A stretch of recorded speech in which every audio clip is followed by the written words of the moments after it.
आज नाशिक जिल्ह्यामध्ये अखिल भारतीय किसान सभा आणि मार्क्सवादी कम्युनिस्ट पार्टीच्या नेतृत्वाखाली लॉंग मार्च मुंबईकडे कूच करत आहे।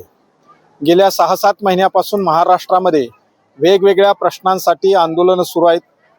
विदर्भामध्ये अतिवृष्टीने झालेले नुकसान भरपाईच्या संदर्भात, कर्जमाफीच्या संदर्भात आंदोलन झालं।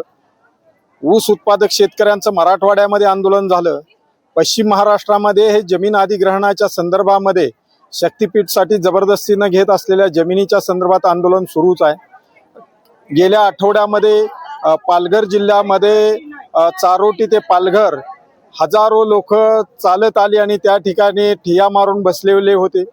आज नाशिक जिल्ह्यामधले सुद्धा लोक हे लॉंग मार्चच्या साठी आता मुंबईच्या दिशेने चाललेले आहेत।